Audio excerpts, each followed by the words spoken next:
After my wife's business trip I found white fluid on her clothes. It wasn't mine, so I got it tested, and found out she had a fatal STD. She got it from another man. I wanted to save her life and tell her until I saw those videos she dug her own grave.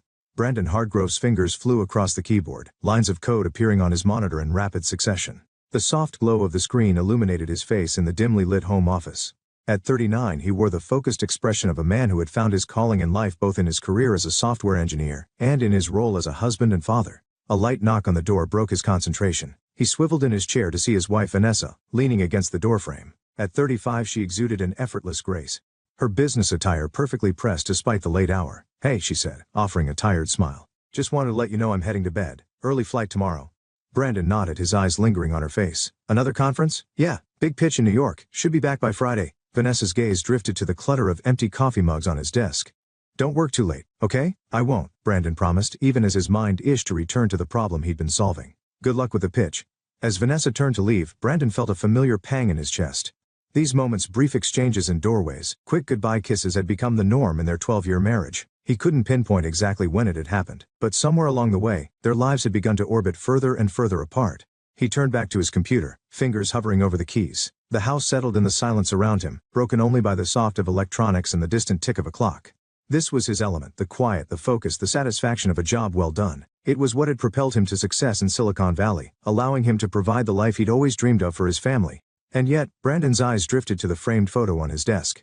It was from their vacation to Hawaii 5 years ago, Vanessa laughing as she built a sandcastle with their daughter, their son toddling towards the camera with chubby arms outstretched. Brandon's throat tightened. When was the last time they'd all laughed together like that? He shook his head, forcing himself to refocus on the code. This was just a busy period, he told himself. Once Vanessa's big project was over, things would settle down. They'd have more time for each other, for the kids. Everything would be fine. The next morning, Brandon woke to an empty bed and a hastily scrawled note on Vanessa's pillow. "Didn't want to wake you. See you Friday. Love, V." He sighed, running a hand through his sleep-mussed hair. Another week of solo parenting lay ahead. As he went through the motions of getting the kids ready for school, Brandon couldn't shake the feeling of unease that had settled in his stomach. He watched as 8-year-old Lily carefully packed her backpack, while 5-year-old Max zoomed around the kitchen making spaceship noises. "Daddy," Lily said, her brow furrowed in concentration as she zipped up her bag.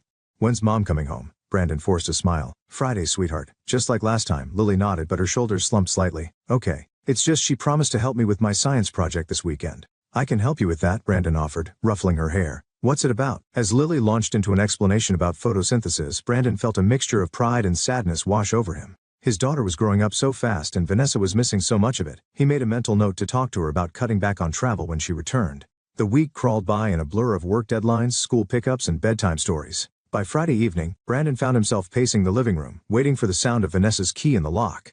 When she finally walked through the door, wheeling her suitcase behind her, he was struck by how tired she looked. "Hey," he said, moving to take her bag. "How was the trip?" Vanessa gave him a wan smile. "Exhausting but successful. We landed the account." "That's great," Brandon replied, searching her face for something.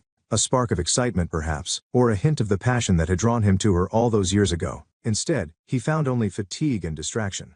"I'm beat," Vanessa said, stifling a yawn. "Mind if I grab a quick shower before dinner?" Brandon nodded, swallowing his disappointment. "Of course, take your time." As she disappeared upstairs, Brandon busied himself with reheating the lasagna he'd prepared. He set the table, poured 2 glasses of wine, and waited and waited. Nearly an hour passed before Vanessa reappeared, her hair damp and tousled. She'd changed into sweatpants and one of Brandon's old t-shirts, an outfit that used to make his heart skip a beat. Now it just emphasized how small and fragile she looked. "Sorry," she murmured, sliding into her chair. "I guess I dozed off for a bit." Brandon pushed down the flicker of irritation that rose in his chest. "It's fine, you must be exhausted." They ate in silence for a few minutes, the clink of forks against plates echoing in the quiet kitchen. Brandon cleared his throat.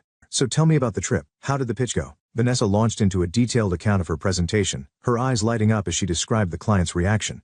Brandon listened, nodding in all the right places, but he couldn't shake the feeling that something was off. Her enthusiasm seemed forced, almost rehearsed, and then Travis swooped in with the numbers, and that sealed the deal, Vanessa was saying, a small smile playing at the corners of her mouth.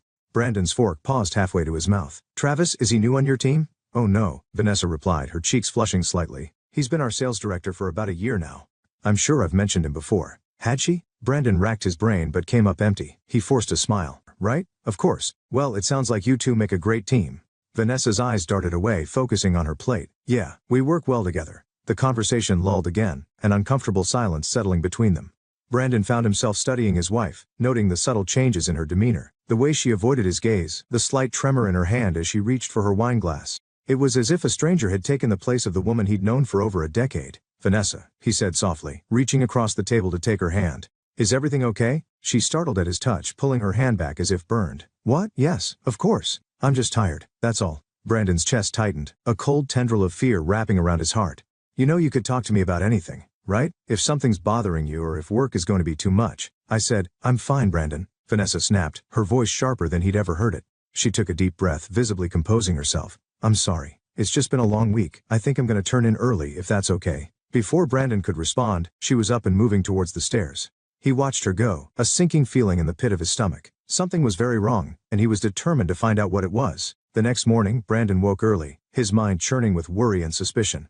He padded downstairs, careful not to wake Vanessa or the kids. As he started a pot of coffee, his eyes fell on the laundry basket in the corner of the kitchen. Vanessa's suitcase sat next to it, still unpacked. Without really thinking about what he was doing, Brandon found himself rifling through the dirty clothes. He paused as his hand brushed against something silky, Vanessa's favorite blouse, the one she always wore for important meetings. As he lifted it from the basket, a faint odor caught his attention. It wasn't Vanessa's usual perfume, but something musky or more masculine. Heart pounding, Brandon examined the blouse more closely. There near the collar was a small stain, white, slightly crusty. His stomach lurched as the implications hit him like a physical blow. No, he thought, shaking his head in denial. There had to be another explanation. Vanessa would never. But even as he tried to rationalize it away, Brandon knew in his gut what he was looking at. The distance, the late nights, the mysterious Travis, it all suddenly horribly made sense. For a long moment, Brandon stood frozen in the kitchen, the stained blouse clutched in his trembling hands. Part of him wanted to rush upstairs to confront Vanessa with the evidence of her betrayal. But the rational, methodical part of his brain, the part that made him an excellent software engineer, held him back. He needed proof. Incontrovertible, scientific proof. With shaking hands, Brandon carefully folded the blouse and placed it in a plastic bag. He scribbled down the address of a discreet testing lab he'd once used for a work project, then hid the bag in his briefcase. As he heard stirring from upstairs, Brandon quickly straightened up the kitchen, his mind racing. He dropped the blouse off at the lab on his way to work. In a few days he'd have his answer. And then he'd decide what to do next. The next few days passed in a blur of anxious waiting. Brandon went through the motions of his daily routine: work, family dinners, bedtime stories, all while carrying the weight of his suspicions. He watched Vanessa like a hawk, searching for any sign of guilt or deception. But if she noticed the scrutiny, she gave no indication. On Tuesday evening, as Brandon was helping Lily with her homework, his phone buzzed with an email notification. His heart leaped into his throat as he saw the sender, Discreet Testing Services. With trembling fingers he opened the message. The results were clear, clinical, and devastating. The substance on the blouse was indeed semen, and it contained traces of a particularly virulent strain of syphilis. Brandon felt the room spin around him. His daughter's voice fading in a background noise as the implications hit him full force. Vanessa had not only betrayed him, she had potentially exposed him to a life-threatening disease. "Daddy, are you okay?" Lily's worried voice cut through the fog of shock and anger. Brandon blinked, forcing himself to focus on his daughter's concerned face. "I'm fine, sweetheart, just a little tired. Why don't you finish up that last problem on your own? I think you've got the hang of it now." As Lily bent back over her notebook, Brandon excused himself and retreated to his home office. He closed the door behind him, leaning against it as he struggled to catch his breath. His mind raced, cycling through a whirlwind of emotions: hurt, betrayal, anger, fear. What now? The question echoed in his head, demanding an answer. Should he confront Vanessa immediately, kick her out, file for divorce, or should he bide his time, gather more evidence? As the initial shock began to subside, Brandon's analytical nature reasserted itself. He needed more information before he could make a decision. And more importantly, he needed to protect himself and his children from the potential fallout of Vanessa's reckless behavior. With a deep breath, Brandon moved to his computer and began to research. He looked up symptoms of syphilis, treatment options, and long-term prognosis. The more he read, the colder his anger became. Vanessa hadn't just betrayed their marriage vows, she'd put his very life at risk. As he delved deeper into his research, a plan began to form in Brandon's mind. He would not confront Vanessa, not yet. Instead, he would dig deeper, uncover the full extent of her deception. And when he had all the facts, all the evidence, then he would act. The sound of the front door opening jolted Brandon from his thoughts. He quickly closed his browser tabs and stood, smoothing down his shirt. As he left his office, he saw Vanessa in the entryway, kicking off her heels. "Hey," she said, offering him a tired smile. "Sorry I'm late. Last-minute client call." Brandon studied her face, searching for any sign of guilt or deception. But all he saw was the same distracted, slightly distant expression she'd worn for months. "No problem," he replied, his voice carefully neutral. "There's leftover lasagna in the fridge if you're hungry." Vanessa nodded, already heading for the stairs. "Thanks, but I think I'll just turn in. It's been a long day." As she disappeared upstairs, Brandon felt a surge of cold determination. He would uncover the truth no matter what it took, and when he did, Vanessa would learn that betraying Brandon Hargrove was the biggest mistake of her life. Brandon sat at his desk, the glow of his computer screen casting shadows across his face. His fingers hovered over the keyboard, trembling slightly as he steeled himself for what he was about to do. The house was quiet. Vanessa had left for another business trip that morning, and the kids were asleep upstairs. He took a deep breath then began typing. Years of working in tech had given him the skills he needed to bypass Vanessa's passwords and access her personal cloud storage. As he navigated through folders and files, his heart raced. Part of him hoped he wouldn't find anything, that this was all some terrible misunderstanding. But then he saw it, a folder labeled NYC trip videos. Brandon's finger hesitated over the mouse. Did he really want to see what was inside? Could he handle it? The image of the stained blouse flashed through his mind, hardening his resolve. He needed to know the truth no matter how painful. He double-clicked. The folder opened, revealing a series of video files with dates as titles. With a shaking hand, Brandon clicked on the most recent one. The video began to play, and Brandon's world shattered. There on the screen was Vanessa, his wife of 12 years, the mother of his children, locked in a passionate embrace with another man. Brandon recognized him from photos on Vanessa's work profile. Travis Delaney, the 38-year-old sales director she'd mentioned. "Oh, Travis," Vanessa moaned on screen. Her voice filled with a passion Brandon hadn't heard in years. "I've missed you so much." Travis's hands roamed over Vanessa's body as he pushed her onto the hotel bed. "I can't get enough of you, Vanessa. When are you gonna leave that boring husband of yours and be with me?" Vanessa laughed, a sound that cut through Brandon like a knife. "Soon, baby, I promise. I just need a little more time." Brandon slammed the laptop shut, unable to watch anymore. He stumbled to the bathroom, barely making it to the toilet before he emptied the contents of his stomach. As he heaved and retched, sobs racked his body. The betrayal he'd suspected was now confirmed in the most brutal way possible. When he finally regained some composure, Brandon splashed cold water on his face and stared at his reflection in the mirror. The man looking back at him was a stranger, pale, hollow-eyed, with a coldness in his gaze that he'd never seen before. In that moment, something inside Brandon hardened. The shock and hurt began to crystallize into something darker, colder, rage. He returned to his computer, forcing himself to watch more of the videos. Each one was like a dagger to his heart, but he made himself catalog every detail, every betrayal. The videos weren't just from New York. They spanned months, maybe even years, cities all over the country, hotel rooms, even their own home when Brandon had been away for work conferences. As the sun began to rise, Brandon finally stepped away from the computer. His eyes burned from lack of sleep, but his mind was clear. He knew what he had to do. Over the next few days, Brandon began to implement his plan. He started by creating emotional distance between himself and Vanessa. When she returned from her trip, he greeted her with cold indifference. "Hey," Vanessa said, wheeling her suitcase into the foyer. "How were things while I was gone?" Brandon barely looked up from his laptop. "Fine." Vanessa paused, a flicker of confusion crossing her face. "Is everything okay?" "Why wouldn't it be?" Brandon replied, his tone flat. "I don't know, you just seem off." Brandon finally met her gaze, his eyes hard. "I'm fine, Vanessa. Just busy with work." "How was your trip?" "Oh, good. Productive." Vanessa shifted uncomfortably. "I'm gonna go unpack." As she hurried upstairs, Brandon allowed himself a small grim smile.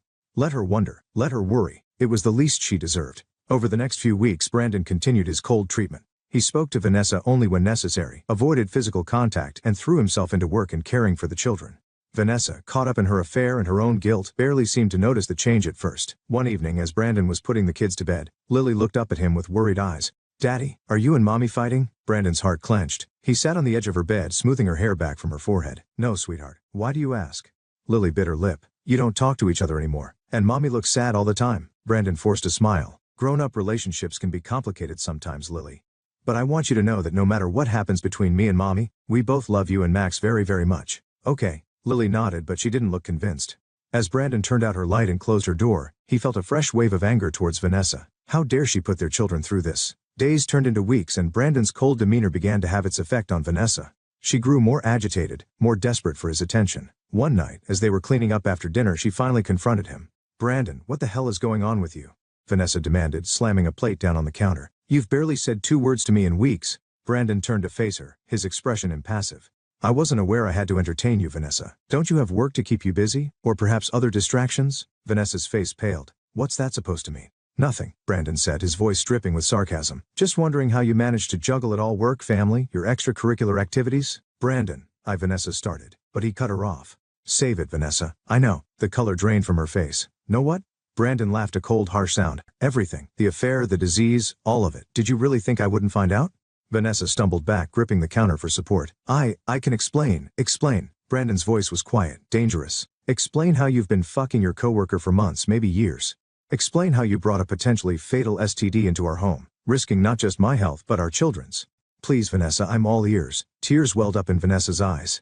"It's not what you think, Brandon. I was lonely. You were always so distant. Don't you dare try to blame this on me," Brandon snarled. I've been nothing but faithful, nothing but supportive of your career, and this is how you repay me. Vanessa's tears spilled over. I'm sorry, Brandon. I'm so sorry. It was a mistake. I never meant for it to go this far. Please, can we work this out, for the kids?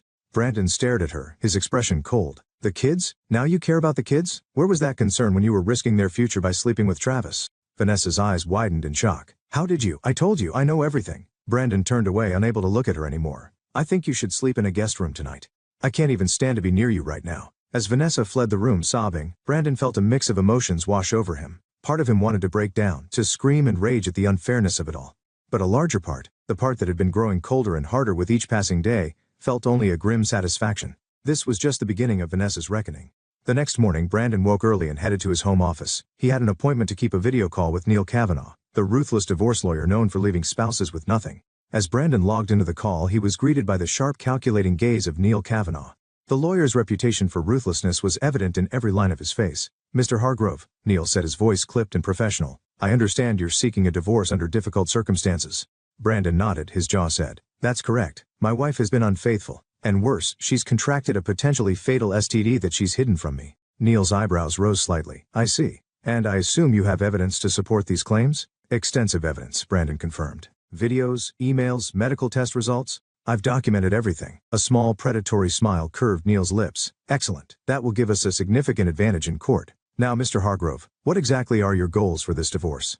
Brandon leaned forward, his eyes hard. I want to protect my children and myself. I want full custody, and I want Vanessa to walk away with nothing. She made her choice when she decided to betray our family. Neil nodded approvingly. With the evidence you've gathered, those goals are certainly achievable. However, I must advise you to keep your wife's illness under wraps for now. If it becomes public knowledge before the divorce is finalized, it could complicate matters. Understood, Brandon said. What's our next step? Gather more evidence, Neil replied. The more we have, the stronger our case will be. I'd also recommend hiring a private investigator to follow your wife on her business trips. It could provide valuable leverage. As the call ended, Brandon felt a sense of grim determination settle over him. He had a plan now, a path forward. Vanessa had dug her own grave, and now she was going to lie in it. Over the next few weeks, Brandon threw himself into building his case against Vanessa. He hired Evan Larkin, a discreet but thorough private investigator, to follow Vanessa on her trips. The reports Evan sent back were damning. Not only was Vanessa continuing her affair with Travis, but they were using company resources to fund their trysts. One evening, as Brandon was reviewing Evan's latest report, his phone buzzed with a text from Vanessa. Working late tonight. Don't wait up. Brandon's lip curled in disgust. He knew exactly what kind of work Vanessa was doing. He fired off a quick response. Fine, the kids miss you. It was a low blow, but Brandon couldn't bring himself to care. Let her feel some guilt for once. As the weeks passed, Brandon noticed Vanessa's health beginning to decline. She complained of fatigue and weakness, dark circles forming under her eyes. But still, she didn't seek medical help, brushing off her symptoms as stress from work. One morning, as Vanessa was rushing out the door for another business trip, Brandon couldn't help but comment. You're looking a bit pale, Vanessa, he said, his tone deceptively casual. Maybe you should see a doctor. Vanessa paused, her hand on the doorknob. I'm fine, Brandon. Just tired. If you say so, Brandon shrugged. But you know some illnesses can be pretty serious if left untreated. Wouldn't want anything to happen to you. Vanessa's eyes narrowed, a flicker of suspicion crossing her face. What are you implying? Brandon met her gaze, his expression neutral. Nothing at all. Just concern for your health. Have a safe trip. As Vanessa left, slamming the door behind her, Brandon felt a twinge of satisfaction. Let her worry. Let her wonder how much he really knew. A few days later, Brandon received a call from Evan Larkin. Mr. Hargrove? Evan's gruff voice came through the line. I've got some interesting information for you. Brandon sat up straighter in his chair. Go on. Your wife and Mr. Delaney aren't just using company resources for their little rendezvous, Evan explained. I've uncovered evidence of some pretty serious corporate fraud. They've been siphoning off funds, manipulating expense reports. It's big, Mr. Hargrove. A slow, cold smile spread across Brandon's face. This was exactly what he needed: leverage, not just against Vanessa, but against Travis as well. Send me everything you have, Brandon instructed, and keep digging. I want to know every detail of their little operation. As he hung up, Brandon felt a surge of dark triumph. He had them now. All the pieces were falling into place. That evening, as Brandon was helping Max with his homework, Vanessa burst through the front door. She looked terrible pale, shaky with a sheen of sweat on her forehead. Mommy, Max cried, running to hug her. Are you okay? Vanessa forced a smile, but Brandon could see the fear in her eyes. I'm fine, sweetie. Just a little under the weather. Why don't you go play in your room for a bit? Mommy needs to talk to Daddy. As Max scampered off, Vanessa turned to Brandon. Hi, I need to talk to you. Brandon raised an eyebrow. Oh, what about? Vanessa sank onto the couch, her hands trembling. I went to the doctor today. He says I might have contracted a serious illness. He wants to run more tests, but she trailed off, her eyes filling with tears. Brandon watched her, his expression impassive. Inside he was seething with rage. Even now, faced with the consequences of her actions, she couldn't bring herself to tell him the whole truth. A serious illness? Brandon repeated, his voice cold. However could that have happened, Vanessa? You've always been so careful with your health. Vanessa flinched at his tone.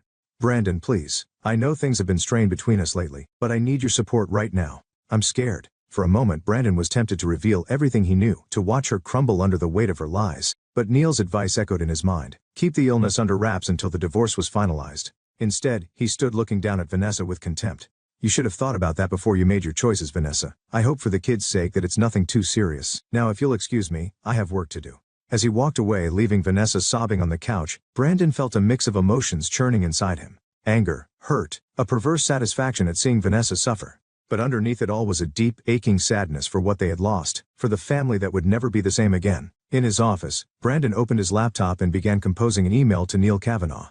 It was time to move forward with the divorce proceedings. Vanessa had made her bed, and now she was going to lie in it alone. Brandon sat in Neil Kavanaugh's office, his fingers drumming nervously on the armrest of his chair. The divorce papers lay on the desk between them, a stark reminder of how his life had unraveled in just a few short months. Neil leaned forward, his sharp eyes fixed on Brandon. Are you absolutely certain you want to proceed, Mr. Hargrove? Once we file these papers, there's no going back. Brandon took a deep breath, steadying himself. I'm sure Vanessa made her choice. Now it's time for her to face the consequences. Neil nodded, a predatory smile spreading across his face. Very well. With the evidence we've gathered, I'm confident we can achieve everything you're asking for: full custody, the house, most of the assets. Vanessa won't know what hit her. As Brandon reached for the pen to sign the papers, a small voice in the back of his mind whispered a warning. Was he really ready to destroy the mother of his children? But then the image of Vanessa with Travis flashed through his mind, and his resolve hardened. Let's do this, Brandon said, his voice cold as he signed his name with a flourish. Neil gathered up the papers, his eyes gleaming with anticipation. Excellent. I'll file these first thing in the morning. Prepare yourself, Mr. Hargrove. Things are about to get very interesting. As Brandon left the office, he felt a mix of emotions swirling inside him: relief, anxiety, and a grim satisfaction. The wheels were in motion now. There was no turning back. When Brandon arrived home, he found Vanessa waiting for him in the living room. She looked pale and drawn, her eyes red-rimmed from crying. Where have you been? She asked, her voice trembling slightly. Brandon hung up his coat, not meeting her gaze. Out. Vanessa stood, wringing her hands nervously. Brandon, please, we need to talk. I got the test results back from the doctor. For a moment, Brandon's mask of indifference slipped. Despite everything, a part of him still cared about Vanessa's well-being.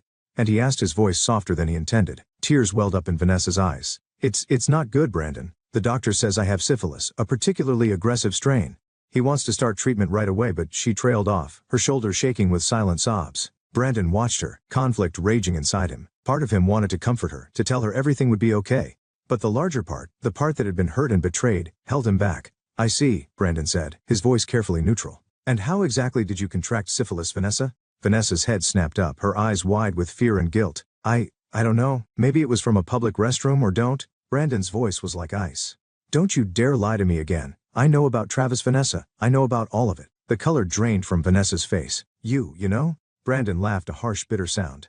Did you really think I wouldn't find out? The late nights, the business trips, the way you've been pulling away from me? And the kids? I'm not an idiot, Vanessa. Vanessa sank back onto the couch, her body shaking with sobs. Brandon, I'm so sorry. I never meant for any of this to happen. It was a mistake, a terrible mistake. Please, can we work this out, for the kids? Brandon felt a surge of anger at her words. The kids? Now you care about the kids? Where was that concern when you were risking their future by sleeping with Travis? I made a mistake, Vanessa cried. People make mistakes, Brandon. Can't you forgive me? Brandon stared at her, his expression hard. Forgive you? For throwing away our marriage? For endangering my health and our children's future? I can't forgive that. He reached into his briefcase and pulled out a thick envelope. These are divorce papers. I've already signed them. You should read them carefully. I'm seeking full custody of the kids and most of our assets. Vanessa's eyes widened in shock. Divorce? Brandon, no. Please, we can work this out. I'll do anything, go to counseling, whatever you want. It's too late for that, Brandon said, his voice flat. You made your choice when you decided to sleep with Travis. Now you have to live with the consequences. As he turned to leave the room, Vanessa called out, her voice desperate. Brandon, wait, what about my illness? I need help. I need support. I can't go through this alone. Brandon paused at the doorway, not turning around. You should have thought about that before you brought a potentially fatal STD into our home. Get help from Travis. I'm done. With that, he walked away, leaving Vanessa sobbing on the couch. As he climbed the stairs to check on the kids, Brandon felt a weight lift from his shoulders. It was done. Now he could focus on protecting his children and rebuilding their lives. Over the next few weeks, the divorce proceedings moved forward at a rapid pace. Brandon's evidence, combined with Neil Kavanaugh's ruthless tactics, left Vanessa reeling. She hired her own lawyer, but it was clear from the start that she was fighting a losing battle. One afternoon, as Brandon was reviewing some documents in his home office, he received an unexpected call from Lauren Delaney, Travis's wife. Mr. Hargrove? Lauren's voice was tense, barely controlled. I think we need to talk. Brandon's pulse quickened. Mrs. Delaney, what can I do for you? There was a pause on the other end of the line. Hi, I received some videos of my husband with your wife. Brandon closed his eyes, a mix of guilt and satisfaction washing over him. He had anonymously sent the evidence to Lauren, knowing it would blow the affair wide open. I see, he said carefully. I'm sorry you had to find out this way, Mrs. Delaney. Lauren's laugh was bitter. Are you? Because from what I understand, you've known about this for quite some time. Brandon sighed. You're right, I did know. And I'm truly sorry for not coming to you sooner. I was dealing with my own pain. I understand, Lauren said, her voice softening slightly. I don't know what to do now. Travis is begging me not to leave him, saying it was a mistake. But how can I ever trust him again? Brandon felt a twinge of empathy for Lauren. She was an innocent victim in all this just like him. I can't tell you what to do, Mrs. Delaney, but I can tell you that you deserve better than a man who would betray you like this. There was a long pause. You're right, thank you, Mr. Hargrove. And I'm sorry for what my husband and your wife have put you through. As the call ended, Brandon leaned back in his chair, feeling a mix of emotions. He had set these events in motion, and now the fallout was spreading beyond just his own family. But he couldn't bring himself to feel guilty. Travis and Vanessa had made their choices. Now they had to face the consequences. The next day, Brandon received a frantic call from Vanessa. Brandon, what the hell did you do? She screamed as soon as he picked up. Brandon held the phone away from his ear, wincing at her volume. What are you talking about, Vanessa? Don't play dumb with me. Vanessa's voice was shrill with panic. Laura knows about me and Travis. She's suing him for divorce and demanding everything. And now Travis, he's offering to testify against me in our divorce case. Brandon felt a cold satisfaction settle in his chest. Is that so? Well, it seems like your actions are finally catching up with you, Vanessa. How could you do this to me? Vanessa sobbed. I'm sick, Brandon. I need help, not this destruction of everything I've worked for. You did this to yourself, Brandon replied, his voice hard. You made your choices, Vanessa. Now you have to live with them. As he hung up the phone, Brandon felt a mix of emotions. Part of him still cared for Vanessa, still worried about her health. But a larger part, the part that had been betrayed and hurt, felt only a grim satisfaction. The house of cards she had built was finally tumbling down. Over the next few weeks, the divorce proceedings moved forward at a rapid pace, with Travis turning against Vanessa, offering damning testimony about their affair and the corporate fraud they had engaged in. Vanessa's position crumbled rapidly. In a last desperate attempt to salvage something, Vanessa showed up at the house one evening. Brandon found her on the doorstep looking haggard and desperate. Please, Brandon, she begged, her voice hoarse. Can we talk? Just give me a chance to explain. Brandon hesitated, then stepped aside to let her in. They moved to the kitchen where Vanessa sank into a chair, her hands shaking. I've lost everything, she said, her voice barely above a whisper. My job, my reputation. Travis has turned against me completely. And now with this illness, Brandon, I don't know what to do. I need help. Brandon leaned against the counter, watching her with a mix of pity and lingering anger. What do you want from me, Vanessa? You threw away our marriage, endangered our family. What did you think would happen? Tears streamed down Vanessa's face. I know I messed up. I know I hurt you, and I'm so sorry. But please, Brandon, for the sake of what we once had for our children, can't you find it in your heart to forgive me? To help me? For a moment, Brandon felt his resolve waver. The woman before him was a shadow of the vibrant, ambitious person he had married. Part of him wanted to comfort her, to tell her everything would be okay. But then he remembered the videos, the lies, the betrayal. His expression hardened. You dug your own grave, Vanessa, he said, his voice cold. I'm sorry you're sick, and I hope you get the treatment you need. But I can't be the one to help you. Not anymore. Vanessa's face crumpled. Brandon, please, I have nowhere else to go. You should have thought about that before you decided to throw away everything we built together, Brandon replied. I think it's time for you to leave. As he showed her to the door, Vanessa turned to him one last time. What about the kids? Will you at least let me see them? Brandon paused, conflict clear on his face. We'll work out a visitation schedule through our lawyers. But for now, I think it's best if you stay away. With that, he closed the door, leaving Vanessa alone on the doorstep. As he leaned against the closed door, Brandon felt a mix of emotions wash over him, relief, sadness, and a lingering anger that he wasn't sure would ever fully fade. In the weeks that followed, the divorce was finalized. True to Neil's word, Brandon was awarded full custody of the children, the house, and most of their assets. Vanessa, her health deteriorating rapidly, was left with almost nothing. Brandon threw himself into rebuilding his life and caring for his children. He took a leave of absence from work, focusing on helping Lily and Max adjust to their new reality. It wasn't as there were tears, tantrums, and difficult questions, but slowly, day by day, they began to heal. One evening, as Brandon was tucking Lily in a bed, she looked up at him with serious eyes.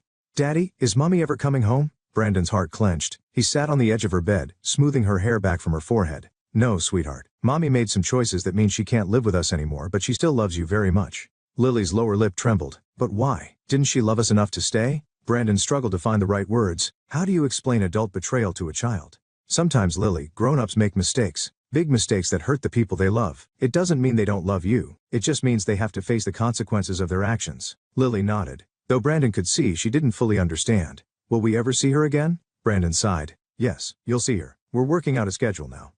But for now, I need you to be brave and patient. Can you do that for me? Lily nodded solemnly. I can be brave, Daddy. I promise. As Brandon turned out the light and closed Lily's door, he felt a wave of emotion wash over him. His children were the innocent victims in all of this. He vowed to do everything in his power to protect them and give them the stable, loving home they deserved. Months passed. Brandon settled into his new role as a single father, juggling work and childcare with the help of a nanny. The kids slowly adjusted to their new normal, though there were still difficult moments and questions about their mother. One afternoon, Brandon received a call from the hospital. Vanessa had been admitted, her condition critical. Despite everything that had happened, Brandon felt a pang of concern. He debated whether to go see her, unsure if he could face her after everything that had happened. In the end, it was Lily who made the decision for him. Daddy, she said, her young face serious, if Mommy is sick, shouldn't we go see her? That's what families do, right? Brandon looked at his daughter, marveling at her capacity for forgiveness and love. You're right, sweetheart, that is what families do. They arrived at the hospital to find Vanessa, a shadow of her former self. She was pale and gaunt, her once vibrant hair limp and dull. When she saw Brandon and the kids, her eyes filled with tears. You came, she whispered, her voice weak. Brandon nodded, his expression guarded. The kids wanted to see you. As Lily and Max hugged their mother, chattering about school and their lives, Brandon watched from the corner of the room. He felt a complex mix of emotions, anger, pity, and a lingering sadness for what might have been. When the kids stepped out to get a snack from the vending machine, Vanessa turned to Brandon. Thank you, she said softly, for bringing them and for everything. I know I don't deserve your kindness. Brandon sighed, running a hand through his hair. No, you don't. But they deserve to see their mother, and despite everything, I wouldn't want you to be alone right now. Vanessa's eyes filled with tears. I'm so sorry, Brandon, for everything. I know it's too late, but I need you to know that. Brandon nodded, his throat tight. I know, and I hope you get better, Vanessa, for the kids' sake. As they left the hospital that day, Brandon felt a weight lift from his shoulders. He hadn't forgiven Vanessa, not completely, but he had found a way to move forward to put his children's needs first. In the months that followed, Brandon focused on rebuilding his life. He threw himself into his work, earning a promotion that allowed him to provide an even better life for his children. He started dating again, cautiously at first, always putting Lily and Max's well-being first. Vanessa's health improved slightly with treatment, though the doctors warned her she would never fully recover. She had visitation with the kids, supervised at first, then gradually more relaxed as she proved she could be responsible. One evening, as Brandon sat on the back porch watching Lily and Max play in the yard, he reflected on the journey of the past year. The betrayal, the anger, the pain, it had all shaped him, changed him in ways he was still discovering. But as he watched his children laugh and play, Brandon felt a sense of peace wash over him. They had survived the storm, they were healing, growing stronger every day, and while the scars of Vanessa's betrayal would always be there, Brandon knew that he and his children would be okay. He had weathered the storm, protected his family, and come out stronger on the other side. And as the sun set on another day, Brandon Hargrove looked to the future with hope and determination. Whatever challenges lay ahead, he was ready to face them for himself and for his children.